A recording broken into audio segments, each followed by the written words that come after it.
रंगदार होई थार के एजेंसीबा अथवा में हथियार लाइसेंसीबा अथवा में हथियार लाइसेंसीबा। ये मेरा डियर भाई का गाना है, हमारे मतलब बहुत ही प्रिय दोस्त यार, हीरो है मेरा भाई। पब्लिक का प्यार अगर किसी को मिलता है इसलिए दो ना, तो आरडीएक्स भाई को मिलता है। पूरा भर भर के पूरा फाड़ जाने को मन हो, इतना प्यार मिल रहा है, बहुत मिलता है प्यार, बहुत मिलता है। हथवा में हथियार लाइसेंसीबा माइक में सिक्सर के उड़िया दे यही के काम तू। आओ दिया भाई गर्दा आओ। रंगदार है थार के एजेंसीबा रंगदार है थार के एजेंसीबा अथवा में हथियार लाइसेंसीबा अथवा में हथियार लाइसेंसीबा। एक फिर दिमाग में तुम गा शब्द गा लेते हो, ठीक है? एक रंगदार है थार के एजेंसीबा अथवा में हथियार लाइसेंसीबा अथवा में हथियार लाइसेंसीबा। तनी भाव में आओ। रंगदार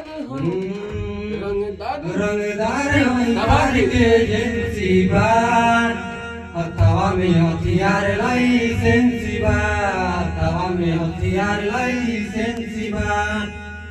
फिर से रिपीट करो।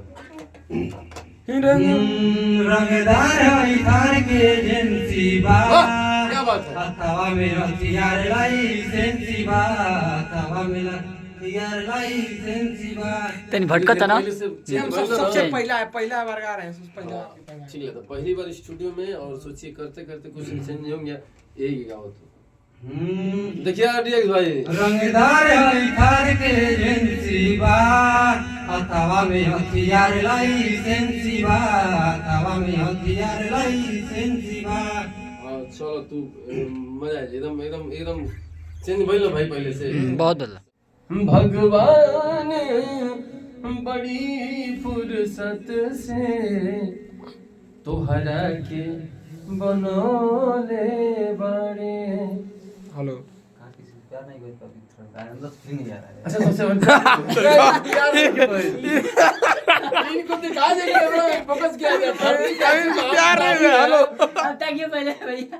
धरती कैसे महान प्राणी है भैया कि इनको अब तक प्यार ही नहीं हुआ है। असंभव, ऐसा हो ही नहीं सकता। ऐसा कोई ना इनको हुआ है तो मिल ही नहीं रहा है।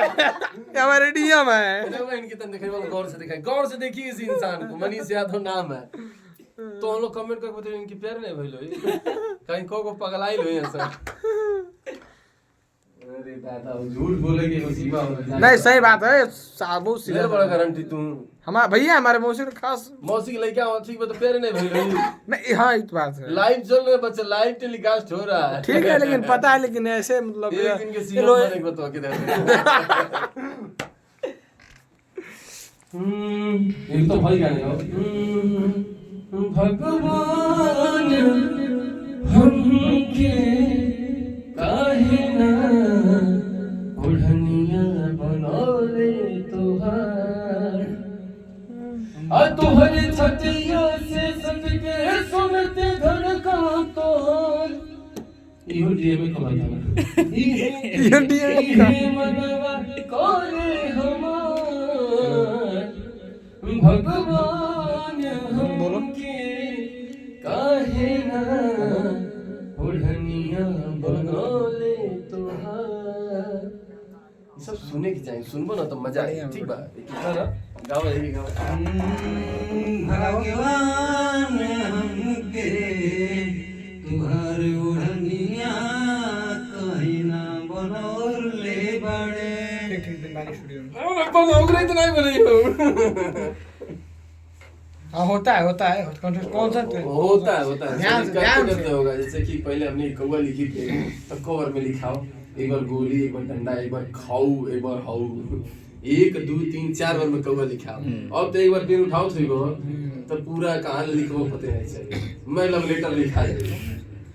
तो गाओ है यार, कुछ गावे पड़ी आपके मजा आ जाए। इसलिए तो आपका लाइन में तबले भाई समय नहीं देखी नहीं, रात हो गई। ठीक, मुझे समझ ध्यान दिया लो है कि उठावे एक बार, है कि उठावे एक बार ध्यान दो भाई, है कि उठाओ गुड जाई ना हेंगे उठ तो गायकी क्या है, आप ऊपर से गाएंगे ना, हमरे खातिर तो हरा के दुनिया में, भाई इस कुर्सी छोड़ी सब को ककारा पड़ो आओ एकदम भीतर को हम जैसे डिस्टर्ब हो जाला निमन गावे वाला के ना, अगर बेसुरा के साथ बचा दो ना भाई बुरा मत मानिएगा, तो वो लगी होई गावे गहराई से फील कीजिए इसको। हम प्यार में डूबिए। खातिर तो हटा के ईडीएम का आता ना, ईडीएम का होता है। ईडीएम का अपना अपने मलिया खाते पिटवाई घर से बेकवाई देखता नहीं है पालवनो जोन में कैमरा तो नहीं फोकस करे उनको धो के ले दिया हमने नहीं होशियार हम देखिए कुछ गई उठाइए ना महाराज, ईडीएम में चाहिए। आओ हमरा खात नहीं होता ना, हमरे खातिर तोहरा के दुनिया दुनिया दुनिया दुनिया दुनिया में भेजौले बाड़े। नमस्ते प्रणाम, हम बानी जितेंद्र सोनार फिर भाई देखिए कैमरामैन अरिहंत बाबू के साथ है, मतलब पहलवान बाबू के साथ है, ठीक है।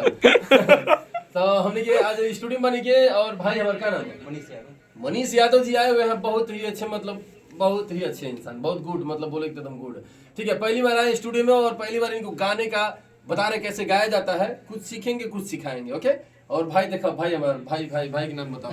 डीएम भाई हमारा, आओ आओ हमें ध्यान दीजिएगा, हम 2 से 3 बार इसको गाएंगे एकदम निश्चिंत, एकदम जैसे लगे कि आप घर पे हैं, घर गांव खरियानी में, ठीक बात। स्टूडियो मत समझिएगा इसको कि आप स्टूडियो में, तब तो जाके आपके अंदर जो घबराहट का सिस्टम होता है वो निकल जाएगा, ठीक है ना रिहान? हाँ जरूर। ये लोग समझिएगा कि घर पे है, क्योंकि कोई भी इंसान अकेले में बहुत शानदार गाता है, कुछ भी, हर एक इंसान सिंगर है हमारे नजर में। अब है जैसे है जब पहुंच रहे नहीं कौन है कि आइयो तो भर रास्ता गावता है धुल है जाइले बस सब गले भुला गए ऐसा, ठीक है ना। तो आइए हम 2-3 बार गाएंगे, अब उसको आपको गाना है, जब हम गाएंगे ना तो सिर्फ दिमाग में उसको स्टोर कर देगा, हम को खबरा देंगे होता है भाई, इंसान सबको है ना, तो धीरे धीरे करके होता है। हम पहले ही बोले कि हम सीखेंगे और सिखाएंगे। नजरिए के पता होई मोहब्बत चीज का होला, बहुत बढ़िया चीज है, कोई भी लेके करेगा फिर से। नजरिए के पता होई मोहब्बत चीज का होला। कठिन बा, लेकिन जो कठिन बनो वही आसान बनाएगा। बनी आप गाइए, अभी मत सोचिएगा मैं कैसा गा रहा हूँ, आप गाइए, एकदम गाएंगे, भाव में आइएगा। पहले इसको मिला लीजिएगा, नजरिए के, हाँ इसको ले लीजिएगा पहले। नजरिए के पता होला मोहब्बत का चीज होला, जो सही है उसको कीजिए। नजरिए के, नहीं भूलिएगा नहीं, टेंशन मत लीजिए। स्टूडियो में टेंशन में बोला ना मत लीजिए, आप करिए, हो जाएगा। नजरिए के जोर पड़ी ना तबे होई, जैसे जहाँ जो चीज नहीं होता ना वो की बार बार करे के प्रयास करो। भैया हम तो क्या अपन जीवन ही बताते हैं, सबके बताओ चलेंगे से, ताकि तुम्हारे अंदर का डर खत्म हो जाए।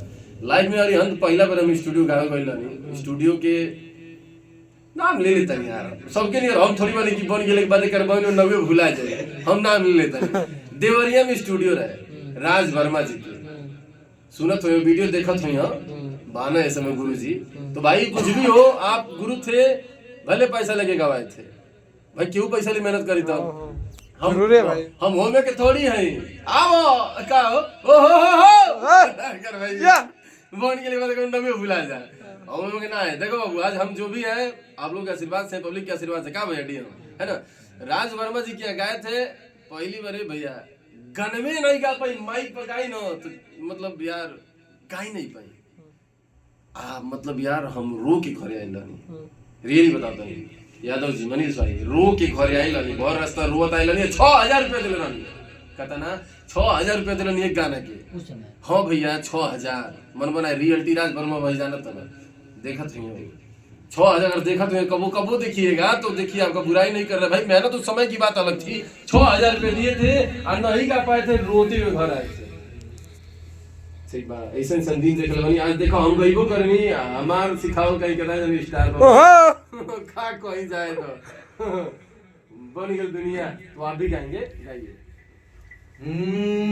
नजरिए के बहुत सुंदर होला मुहाबत का चीज होला पहला लाइन ठीक बा नजरिए के पता होई होई मोहब्बत चीज का होला नजरिए के पता होई मुहाबत का चीज होला जाने इनके धैर्य जबरदस्ती नहीं करे ये कौन और ही गाना एक बार कोई कौन और गाना आएगा जैसे कौन गाना जो उनकी एकदम दिमाग में होके अरे हमारे खातिन तुहरा के दुनिया में भेजोले बाड़े दुनिया में भेजोले ओहो हमारे खातिर तुहरा के दुनिया में भेजौले बड़े हैं ओहो भगवान बड़ी फुर्सत से तुहरा के बनौले बड़े एकदम सिंपल सी बात है जैसे अगर गाना है ना